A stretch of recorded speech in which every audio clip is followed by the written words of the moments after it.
começa agora e traz para você uma aula de matemática com o professor Ricardinho Ribeiro, que vai falar sobre porcentagem.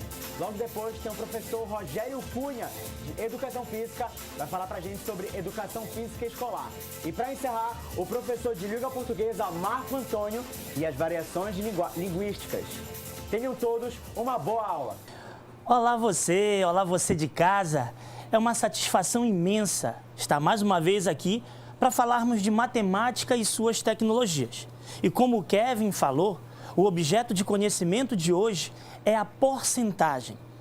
Objeto extremamente importante, por vários motivos, e entre eles é o fato de nós termos itens no Enem apenas sobre porcentagem e também a porcentagem poder ser calculada em outros tipos de objetos, como a probabilidade, o conjuntos, não só em matemática, como química e biologia também.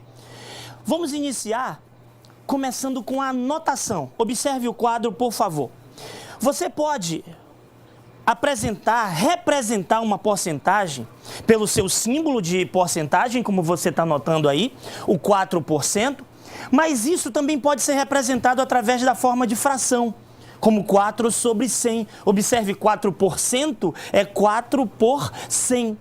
E além da representação em porcentagem, além da representação em fração, você também poderia representar isso através de um número decimal. Então, olhe um pouquinho para cá, para que você possa entender. A porcentagem, neste caso, ela poderá ser representada de 3 maneiras. Uma através do símbolo de porcentagem, outra através de uma fração, e a terceira através de um número decimal. Continue observando comigo no quadro, olha a tela. Agora, eu tenho, por exemplo, 13%. E aí, cuidado com isso, você de casa. 13% poderia ser 13 por 100 e logo, por sua vez, 0,13. Ainda temos o exemplo do 20%, que poderia ser 20 por 100 ou 0,2. E aí, corta aqui para mim, isso, beleza? E aí eu peço uma atenção muito grande a você. Quando você olhar o quadro novamente, perceba a diferença entre o 4% e o 20%. Observe que o 4% é 0,04 e observe também que o 20% é 0,2. Note no quadro o que eu estou falando, observe exatamente o que a gente está querendo dizer. Observe lá, ó, 4%, 0,04, 20%. 0,2. E aí, cuidado com essas representações decimais, ok? Acompanhe mais um pouquinho no quadro, que agora vamos fazer o contrário. Vamos imaginar que você tem uma fração. Continua no quadro comigo. 2 sobre 25. Professor, como é que eu faço para representar uma fração em notação percentual? Simples. Qualquer valor que você tem. Olha para mim aqui, meu filho. Olha para mim aqui. Aqui. Beleza. Qualquer valor que você tenha, você pode representar percentualmente quando você multiplica por 100. Não esqueça disso. Acompanhe o quadro mais uma vez, vamos lá. 2 sobre 25, observe. Mas eu quero representar isso através de uma porcentagem, Ricardinho. O que é que eu faço? Eu multiplico por 100. Coisa mais simples do mundo. Continua no quadro. E aí, professor, me diz uma coisa, o que é que eu faço? Você pode, por exemplo, simplificar, ó. 100 dividido por 25 dá 4. E quanto é que é 2 vezes 4? Fala pra mim. Ah, moleque, agora, vamos esquentando. 8%. Tranquilo? Qualquer valor poderá ser transformado em porcentagem quando este for multiplicado por 100. No caso das frações, verifique a possibilidade de simplificar, verifique a possibilidade de multiplicar e tudo isso nós vamos ver agora. Continua olhando para o quadro, vamos lá. A primeira, você nota que eu simplifiquei o 100 por 25. A segunda, observe agora no quadro atentamente. Professor, quando eu multiplico por 100, não dá, o 35 não é divisível por 100. Então você tem uma outra possibilidade, você divide direto. 12 dividido por 35 dá 0,342. E agora sim, vai lá e multiplica por 100, porque multiplicando por 100, você andará 2 casas para a direita e você terá 34,2%. Vamos devagarzinho para você que está em casa me olhar e prestar atenção. Eu posso transformar qualquer número em porcentagem, professor? Pode. Para isso, basta você fazer o quê? Multiplicar este número por 100. E se esse número for uma fração? Não tem problema.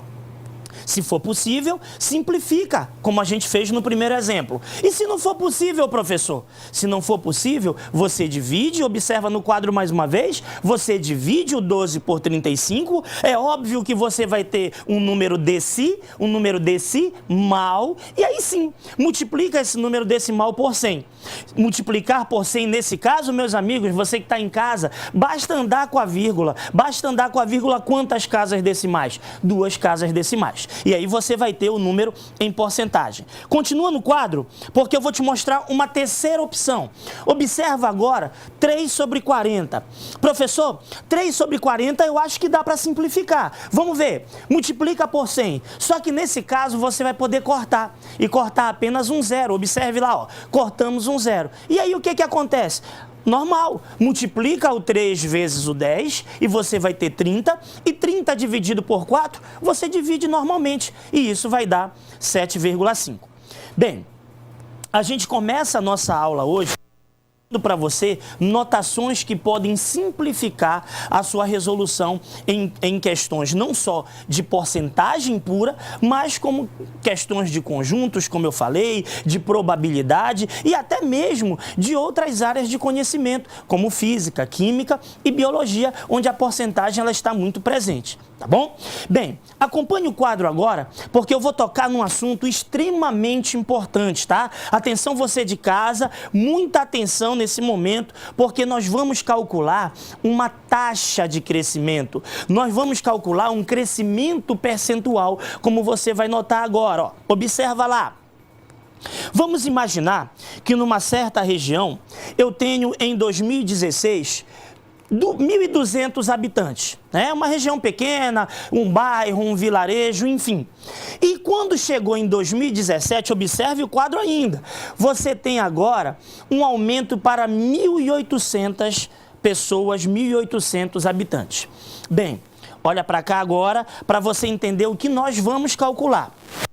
Eu tinha, em 2016, 1.200 habitantes e em 2017, 1.800 habitantes. Professor, como é que eu faço para calcular a taxa de crescimento populacional? Como é que eu faço para calcular esse crescimento percentual no número de habitantes? Bem, olha para o quadro que eu vou te ensinar direitinho, olha lá. Primeiro, você vai calcular a diferença entre eles. Observe, 1.800 menos 1.200. Com isso, você vai exatamente calcular o crescimento em relação ao número de habitantes. E divide isso sempre pelo valor inicial. Observe o quadro com atenção. Eu tinha 1.200. Esse número aumentou para 1.800. Observe, então, que a minha diferença aí é de 600 habitantes. E agora é só você dividir isso pelo valor inicial, que eram 1.200. Com isso, você poderá cortar 2 zeros, observa lá, ó, e de repente até multiplicar por 100, já que você quer o valor percentual disso. Ao multiplicar por 100, o que a gente vai ter? A gente vai ter 600 dividido por 12, já que eu cortei os zeros. E aí, esse aumento percentual, ele está em 50%. Bem, note que eu usei valores simples para representar isso. E o Enem nem sempre vai usar valores simples como 50%, 40%. E aí, essa técnica, essa estratégia de se calcular esse percentual, ela é muito interessante. Por quê? Porque em algumas situações pode acontecer de você precisar fazer vários cálculos como esse. Por exemplo, o Enem pode te dar 5 regiões, a região A, a B, a C, a D e a E. E te perguntar em qual delas houve o maior crescimento populacional. Aí entra uma outra situação. Alguém pode perguntar assim, mas professor Ricardinho, se é uma porcentagem, eu não posso resolver através de uma regra de 3? Claro que pode, sem problema nenhum. Acompanhe o quadro, olha como a gente vai fazer, olha lá. Observa que o valor inicial era 1.200 e esses 1.200 equivalem a 100%. Quanto foi o crescimento no número de habitantes? Fala para mim, era 1.200, passou para 1.800. Quanto foi esse crescimento? Olha para o quadro, olha lá, 600 habitantes. E como eu não sei qual porcentagem isso equivale, eu chamo de X. Égua, mas professor Ricardinho, é tão fácil uma regra de 3, é tão linda, a coisa mais simples do mundo. Só que imagina uma situação onde você tem 5 alternativas, onde cada uma delas você teria que fazer uma regra de 3. Você vai gastar um tempo maior. É lógico que é seguro, é lógico que é o mais usado, mas lembra que a gente às vezes tem em nossa prova toda 45 itens e você tem que ter cuidado muito importante com isso. Você tem que utilizar o seu tempo de maneira a lhe ajudar, de beneficiar você com o tempo que você vai usar. Observa o quadro agora para a gente poder comparar as duas maneiras. Olha lá.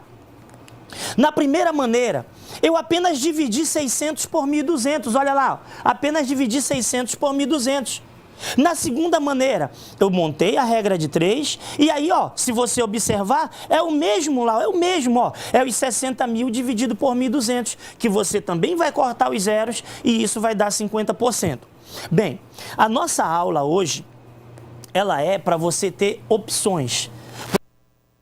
Mais do primeiro método, eu gostei mais de fazer a diferença e dividir pelo inicial. E aí eu tenho a porcentagem clara. Professor, eu já gostei mais da regra de 3, é mais seguro para mim. Eu me sinto mais à vontade com ela. É essa a ideia da matemática. A ideia da matemática é te fornecer várias maneiras de se resolver um mesmo problema. Nesse caso, problemas que envolvem o estudo das porcentagens. Então você tem uma diferença dividida pelo valor inicial e você tem apenas uma regra de 3. E aí você pode ficar à vontade para resolver da maneira que você quiser. Bem, acompanhe o quadro agora para a gente poder resolver um item que caiu no Enem, tá? E aí, olha só o texto, olha o tamanho desse texto e eu vou começar a te alertar para isso a partir de agora, tá bom? E a gente vai ter que ler esse texto com atenção e o mais importante, olha para cá, aqui por favor. Olha aqui que eu estou bem aqui na sua frente. Isso, presta bem atenção. A matemática, ela precisa de uma interpretação. Ela precisa da tua leitura. Ela precisa que você retire os dados dessa questão. E para isso é importante que você grife os termos mais importantes. Observa no quadro agora para a gente poder ler e retirar essas informações importantes. Olha só, uma empresa possui um sistema de controle de qualidade que classifica o seu desempenho financeiro anual, tendo como base o ano anterior, beleza. E os conceitos são insuficiente, quando o crescimento é menor que 1%, observe que eu já estou grifando, hein? Regular, quando esse crescimento é o quê? Maior ou igual a 1% e menor que 5%. Ele também pode ser como? Diz para mim, bom, quando for o quê? Quando for maior ou igual a 5% e menor que 10%. Ele pode ser ótimo quando é maior ou igual a 10 e menor que 20. E, finalmente, ele pode ser o desempenho dessa empresa excelente quando ele for maior ou igual a 20%. Bem, não é à toa que o Enem colocou 5 classificações para você, né? Vamos acompanhar aqui, ó. Ele pode ser insuficiente, ele pode ser regular, ele pode ser bom, ele pode ser ótimo e ele pode ser excelente. Exatamente as 5 alternativas que você terá. Em seguida, ele te apresenta o lucro da empresa, olha lá, um lucro de 132 mil na última linha e um lucro de 145 mil. E aí vem o que ele te pede. De acordo com esse sistema de controle de qualidade, ele te pede qual seria o desempenho dessa empresa. Bem, acompanha no quadro ainda que a gente vai destrinchar isso para você. Em 2008 foi 132 mil, o lucro da empresa. Em 2009 foi 145 mil. Bem, ele quer saber qual o desempenho dela. Para isso eu tenho as nossas opções, não vai te esquecer. Insuficiente, regular, bom, ótimo e excelente. Mas o que é que eu vou fazer? Eu vou calcular o crescimento percentual. E quando eu calcular o crescimento percentual, olha o que vai acontecer, observa no quadro. Eu pego o final menos o inicial, ou seja, eu pego a variação e essa variação é dividida pelo valor inicial, igual como nós combinamos ainda há pouco. Olha que maravilha você vai ter aí, olha que maravilha. Se eu quero um valor percentual, basta que eu multiplique por quanto? Participa aí. Por 100, beleza, lindo. E aí, cancela os 2 zerinhos e você vai ter 13.000 dividido por 1.320. Isso vai dar exatamente um valor aproximado de 9,8%. Observa que eu coloquei com uma tarja amarela lá a habilidade que a gente vai trabalhar nessa questão. Observa também que a gente não vai só calcular e encontrar o resultado. Além de calcular, você vai ter que avaliar a medição desse resultado. É o que diz a habilidade 13, olha no quadro, avaliar o resultado de uma medição na construção de um argumento consistente. Observa agora que nós calculamos, fizemos a variação, dividimos, beleza, perfeitamente. Só que o resultado deu 9,8. Eu pergunto para vocês, os meus amigos que estão tudo aqui no estúdio comigo, eu pergunto para você de casa, pergunto para o jacaré que está lá dentro, 9,8 tem resultado aí? Tem nas alternativas resultado? Diga não, que não tem 9,8. O que as minhas alternativas trazem? Elas trazem insuficiente, elas trazem bom, elas trazem regular, elas trazem excelente. Mas você encontrou 9,8. Então vamos voltar lá para o quadro e vamos ver o que acontece. Observa, com 9,8 eu tenho exatamente um valor maior que 5 e menor que 10%. Ou seja, o que aconteceu com essa empresa? Ela teve um desempenho insuficiente, irregular, bom, ótimo, excelente. É claro que ela teve um desempenho bom. Meus amigos, muito cuidado com a porcentagem. A regra de 3, ela é excelente, mas lembra que em casos de você ter que calcular várias regras de 3, isso pode tomar um pouco mais do teu tempo. Então o que eu te passei hoje foi apenas um recurso para que você pudesse ter mais agilidade na hora de calcular a sua prova, tá bom? Muito obrigado, mais uma vez é um prazer enorme estar com vocês e até a próxima, se Deus quiser. Tchau, tchau.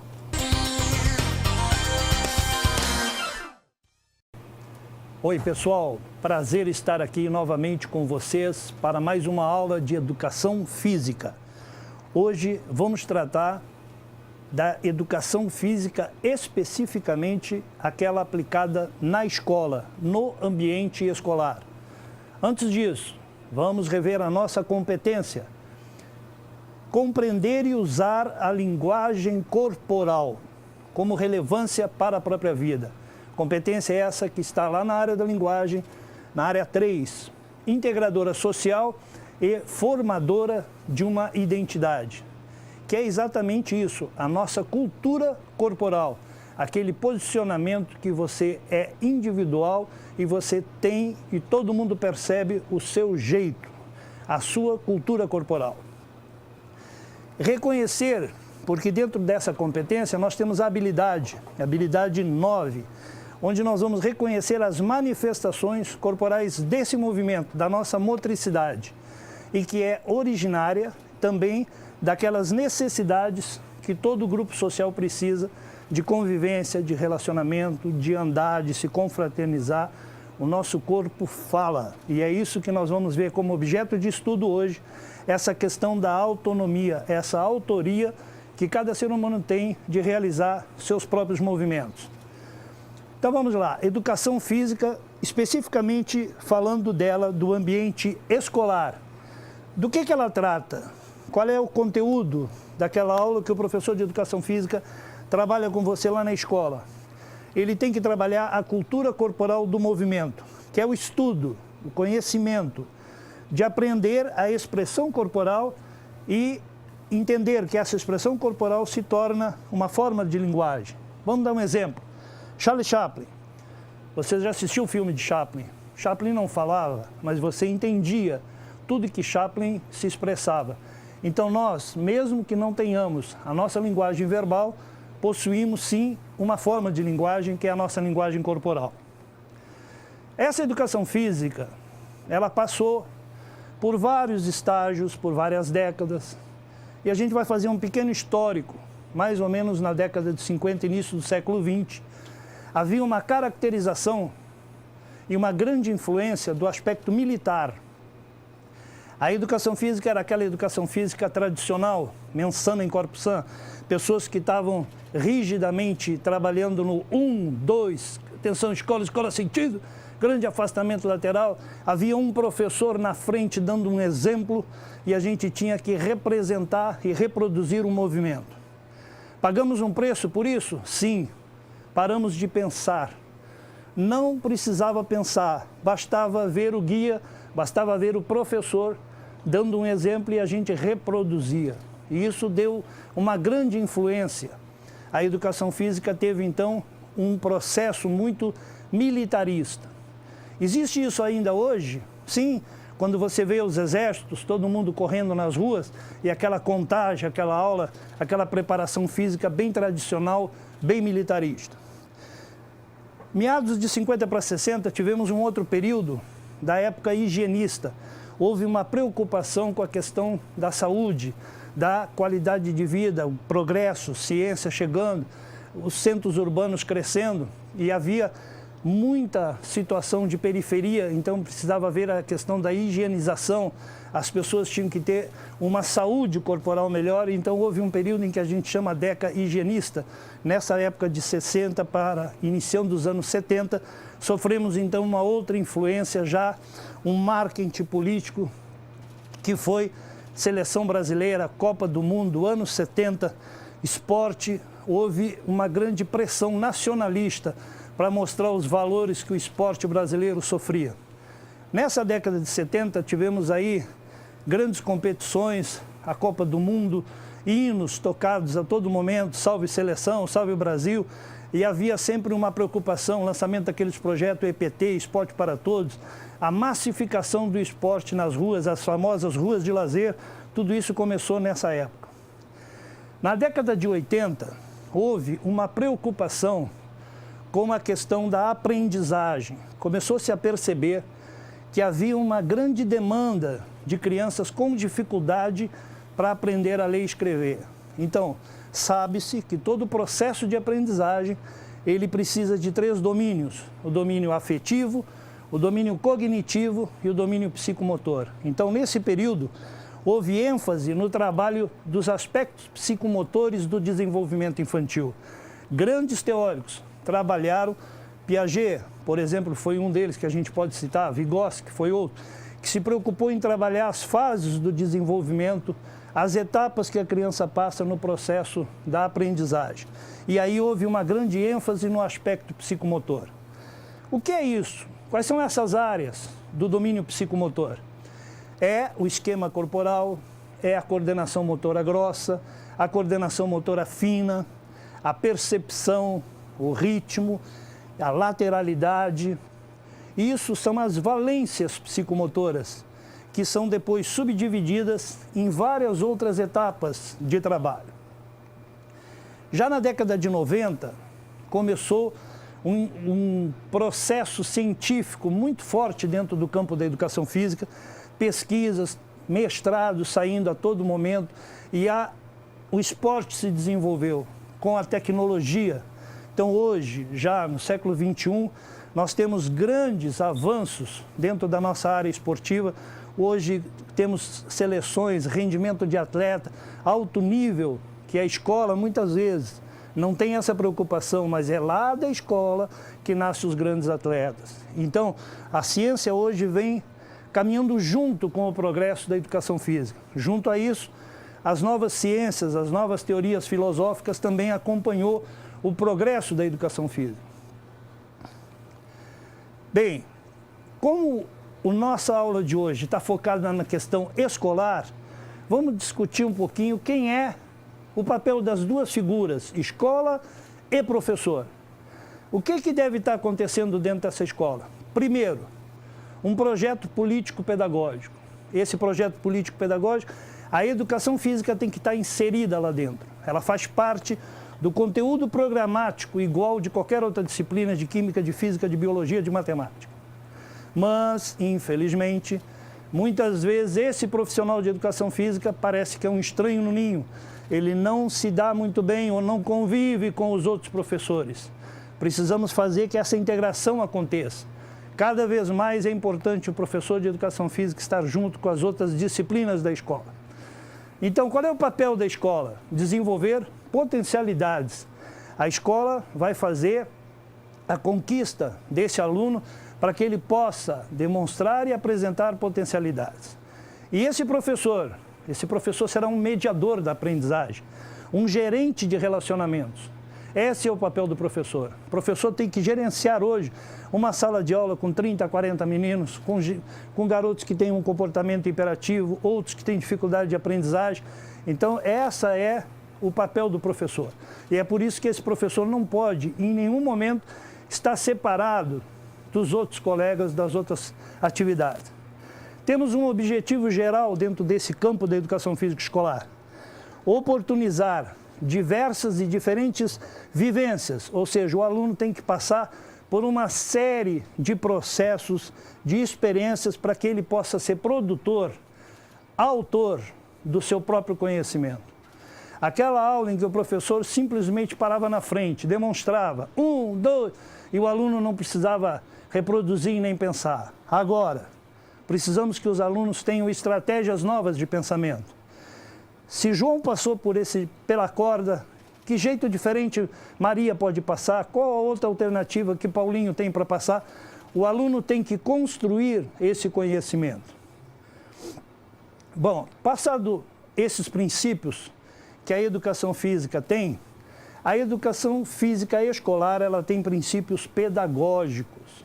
O professor que está lá na escola, lá na ponta, no pátio da escola, ele é um professor de caráter pedagógico. E o que ele precisa trabalhar como princípios? O primeiro deles é o princípio da totalidade. Ele tem que entender o aluno como um todo. Ele não pode trabalhar só um segmento do aluno. Ele tem que entender o aluno num processo de aprendizagem completo. Depois, ele precisa trabalhar o fenômeno lúdico, a ludicidade. A ludicidade é o tempero. É aquele tempero da comida da mamãe que a gente não esquece. É trabalhar com o lúdico.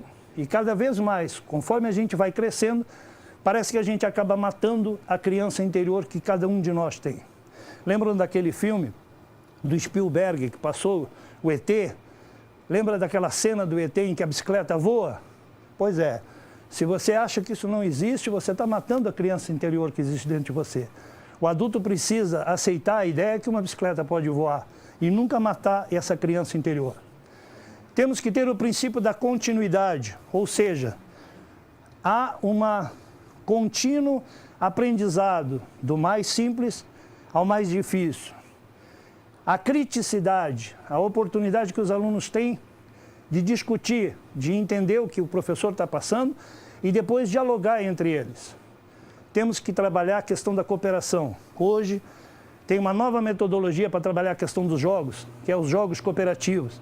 Porque a gente conhece somente o jogo competitivo, aquele jogo que tem o perdedor e tem um vencedor. E é importante que a gente trabalhe o jogo da cooperação, onde os dois são ganhadores.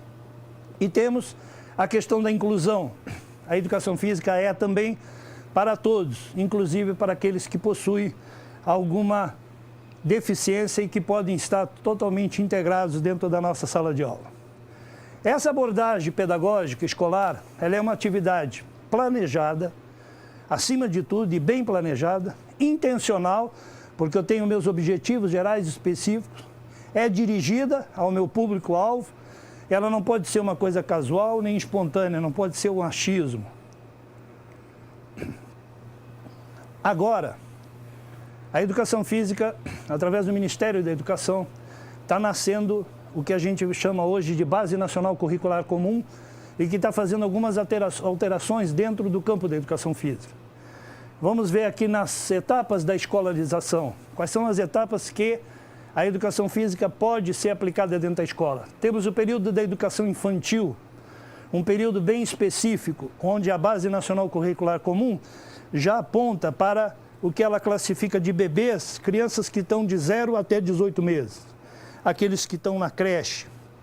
Temos as crianças bem pequenas, de 19 meses a 3 anos e 11 meses, e temos as crianças consideradas pequenas, de 4 anos a 5 anos e 11 meses, porque já estão adentrando para o ensino fundamental, o /9 que chama, onde ele aos 6 anos ele já está entrando no ciclo do ensino fundamental, e essa reforma já vai mudando o nome.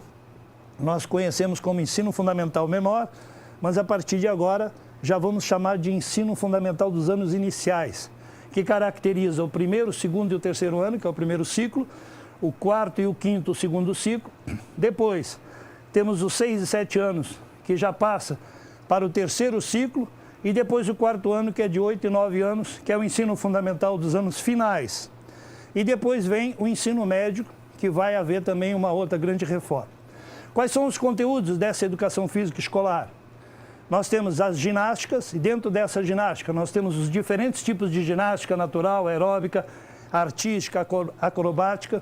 Temos os jogos, onde entra o lúdico, a recreação, as brincadeiras, os jogos simbólicos, temos os jogos pré-desportivos, os jogos de salão. Temos as danças, onde entra aí as danças circulares, as danças de rua, as brincadeiras cantadas, as brincadeiras de roda. Temos as lutas. Opa, luta na escola? Sim, luta é pedagógica, a luta pode ser trabalhada na escola. O judô, o boxe, o taekwondo, a esgrima, a capoeira, jiu-jitsu. Temos os esportes, as modalidades onde a gente aprende as habilidades para poder jogar o handebol, o basquete, o vôlei, o atletismo, a natação, que são os desportos. E agora já temos com a base nova, até os temas transversais já faz parte desse contexto da educação física. E temos também agora os esportes de aventura, que a Base Nacional Curricular Comum vai abrir esse espaço. Dentro dos temas transversais, o professor deve trabalhar a ética, a pluralidade cultural, o meio ambiente, a saúde, a orientação sexual, o trabalho e o consumo. São tudo temas transversais que os professores, através dos seus projetos, podem fazer junto com seus colegas. E para encerrar, dentro do contexto da avaliação, o professor de educação física de antigamente, lá daquela década de 50, 60, ele fazia o quê? Somente a frequência, somente o uniforme, que era a forma de avaliar. Não. Hoje nós temos que avaliar todas as possibilidades e as tentativas dos alunos explicitar os seus conteúdos abordados. E não somente trabalhar o desempenho do aluno. Precisamos planejar e estar dentro da nossa aula no projeto político-pedagógico. Com esse contexto, que a gente vai encerrando a nossa aula de hoje, dizendo a vocês que a educação física compõe hoje a área da linguagem, ela está aí na prova do Enem, e eu desejo a vocês uma boa prova e tenho certeza que vou me reencontrar com vocês nas universidades. Muito obrigado a todos e obrigado ao Propaz Enem.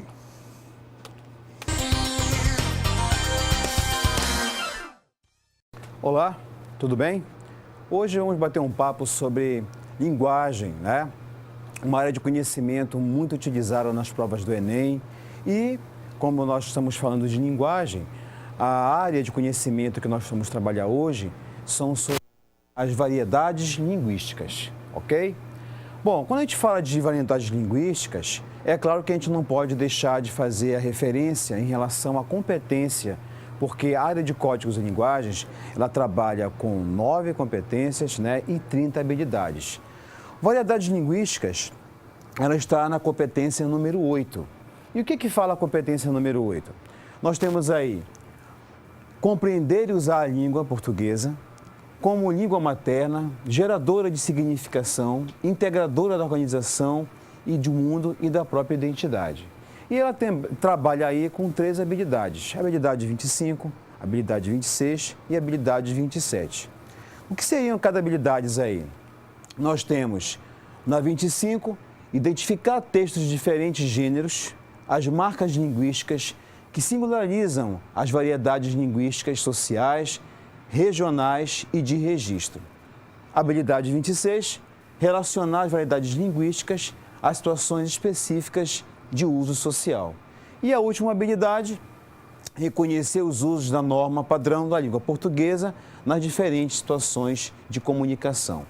Todas as habilidades relacionadas à questão da variedade linguística, tá?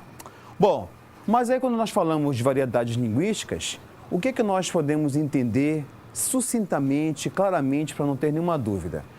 Variedades linguísticas, tudo está relacionado na realidade com a questão que envolve os falares entre falantes de uma língua.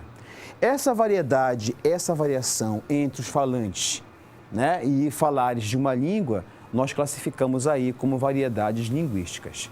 Agora, o interessante desse papo é que isso não é uma coisa nova. Sempre se falou sobre isso, sempre se discutiu, sempre se utilizou.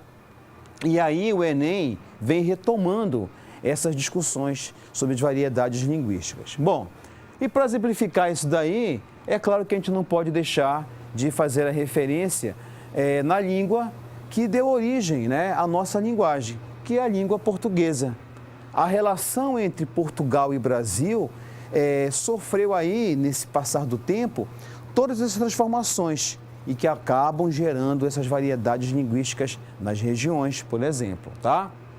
Bom, quando eu falo então de Portugal e Brasil, qual é o papo aí? Perceber que há uma variação de vocabulário entre Portugal e Brasil, há uma variação fonética entre Portugal e Brasil e há uma variação de sintaxe, ou seja, essas três variantes, elas interferem no processo da linguagem hoje no Brasil. Bom, para dar um exemplo bem claro aqui, eu preciso deixar bem claro para você o quê? Como o Enem trabalha essas chaves em relação a essas informações. E o papo qual é? Verificar o que é dialeto e o que é registro de estilos. O que seriam os dialetos? Ocorre em função do usuário. Tudo que o usuário emite, fala, nós temos uma marca de dialetos. E de registros é aquilo que envolve a questão da recepção, envolve a questão da mensagem e a questão da situação. Bom, o papo é esse, dialetos e registros. Bom, variedades linguísticas, quais são e como o Enem trabalha essas situações? Nós temos aí a primeira, que são as variedades chamadas culturais e socioculturais. O que seriam isso? São variedades que envolvem idade, envolvem o grupo social, que são os jargões, envolve, por exemplo, a fala de médicos, pedagogos, né, profissionais de algumas áreas. Nós temos aí as variedades históricas. Essas estão associadas à questão da mudança da língua numa situação de tempo. Temos as variedades chamadas geográficas ou regional, que envolve o quê? A localidade aonde esse falante se localiza. E a última, que na minha opinião seria a tua maior atenção, que é a variedade situacional ou contextual. Por quê? Porque no caso aí é registrado o momento de fala, o momento de contato, o momento onde acontece a fala. E é claro, entenda, a língua portuguesa é uma língua que você, para fazer as relações, não existe tantos mistérios. Qual é a dica? Entenda assim, que a língua portuguesa é como se fosse uma roupa. E você vai adequar essa roupa às situações específicas de cada momento. Por exemplo, quando você vai à praia, você não pode ir de calça comprida, né? Ou de vestido. Quando você vai a um baile de formatura, você vai adequar a sua vestimenta. Então, entenda, essa variação situacional está determinado à situação de fala. Essa aqui é a que o Enem mais cobra nas provas. Bom, vamos detalhar especificamente cada uma dessas variantes aí. Por exemplo, nós temos aqui as variações culturais ou variações socioculturais relacionadas à idade. Quando a gente fala de idade, a gente pensa assim, ora, como é que falavam as pessoas que viviam na década de 80? Quais eram os termos que eram usados? Na década de 70, na década de 90 e hoje? Essas variantes em relação à questão da idade determinam esse tipo de variação, que é chamado variação cultural. É um dos exemplos. A outra, também cultural, vinculada à questão do sexo, ou seja, a maneira do gênero se posicionar em relação à língua também determina. Por quê? você vê aí marcas de falas de quem, no caso masculino, e de quem produz essas falas, no caso feminino. Por exemplo, a moça, quando ela vai comprar uma blusa, ela diz assim: eu vou comprar uma blusinha, um sapatinho, um brinquinho. O homem, uma camisa, um sapato. Ou seja, isso é uma marca vinculada à questão do sexo, tá? Outra situação são os jargões. Existem profissões que determinam algumas falas. Por exemplo, você que vai fazer vestibular aí para direito. Quando a gente fala direito, existe uma maneira de se falar no ambiente do tribunal. Imagina falando-se assim, aí o advogado: olha, o réu vive de espórtula, tanto que é notória sua cacosmia. Uma pessoa que não é da área de direito, ela vai pensar: mas o que é espórtula? Né? Uma gratificação em dinheiro, uma gorjeta. O que é notória? Conhecido por um grande número de pessoas. O que é cacosmia? Um estado normalmente associado à anormalidade psíquica. Mas a pessoa que está trabalhando, por exemplo, no julgamento e usa esses termos, ele tem conhecimento dessa fala, dessa variante. A pessoa que não é da área de direito ou não conhece esses termos, ela passa a não entender. Por isso que ela é uma variante sociocultural, né? A outra situação aí é a variação que nós chamamos de variação histórica. E aí qual é o papo? É o momento na época em que foi produzido esse texto. Tem vários exemplos na nossa literatura, nos nossos textos. Por exemplo, quando você pega para ler Memórias Póstumas de Brás Cubas, você vai ver que um ano, olha, 1881, o ano que foi publicado o livro. E tem muitos alunos, quando pegam para ler os livros, né, no caso do Machado de Assis, não entendem o que ele fala. Por quê? O vocabulário, algumas palavras que são marcas daquela época. E aí eu trouxe um exemplo no cara mais próximo para a gente, olha aí, do Carlos Drummond de Andrade. Olha o que ele diz: antigamente, as moças chamavam-se mademoiselles. E eram todas mimosas e muito prendadas. Não faziam anos, completavam primaveras. Em geral, 18. Os janotas, mesmo sendo rapagões, faziam-lhes pé de alferes, arrastando a asa, mas ficavam longos meses debaixo do balaio. Aí digo: nossa, o que ele quis dizer com isso, Carlos Drummond de Andrade? Em que época, né, viveu aí Carlos Drummond de Andrade? Nós estamos aí falando de 1930, 1945, quando a gente fala que, por exemplo, mademoiselle, né, completar primaveras, os janotas, que são os rapazes, né, sendo rapagões, pé de alferes, né? Outros termos aqui, debaixo do balaio, ou seja, ficavam esperando uma oportunidade. Então, são termos que são característicos da época. Um outro exemplo que a gente sempre fala aí de variação histórica é a própria situação que envolve aí, por exemplo, a carta de Pedro Vaz de Caminha, que também é muito utilizado aí, tá? Bom, e pegando aí a parte geográfica, que é chamada também de regional, tá? Claro, geográfica, nós não podemos deixar de falar do país que foi o nosso colonizador, que deixou marcas, né, evidentes na questão da fala. O Brasil faz parte aí, né, dos países oficiais que compõem os países que usam a língua portuguesa, né? Cabo Verde, Guiné-Bissau, Moçambique. E o que a gente percebe? Que esses países, mesmo falando a língua portuguesa, tá, tendo aí as suas variantes, eles têm as suas marcas regionais em cada país. Só que essa aqui é geográfica. Quando a gente fala de variação regional, ela entra no campo da região. Vamos pegar só um exemplo aqui, ainda na questão geográfica. Por exemplo, existem palavras que nós falamos aqui no Brasil que não são o mesmo entendimento lá em Portugal. Olha, açougue, aqui no Brasil, lá em Portugal é talho. Celular aqui no Brasil, lá em Portugal é telemóvel.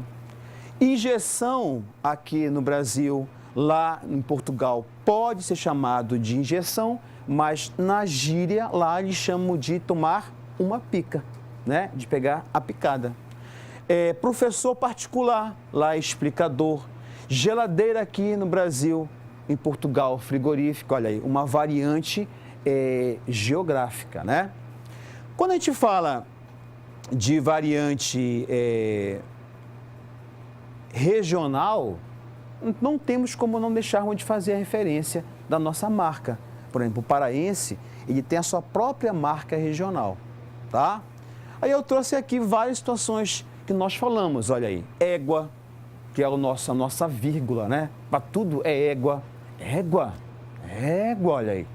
Há até brincadeiras de, olha, para você entender o que um paraense fala em relação à égua, tem que fazer um curso, né, específico de égua, né? Égua, pai d'égua, né? Levou farelo, né, que é se deu mal. Pitiu, que é um cheiro característico do peixe, né? Só te digo vai. Tia Coca, muito palha. Tuíra, né? Mas como então, nós falamos muito, bora logo, bora embora, mas quando, toró. Você imagina, você paraense, está em São Paulo, diz, olha, vai cair o maior toró.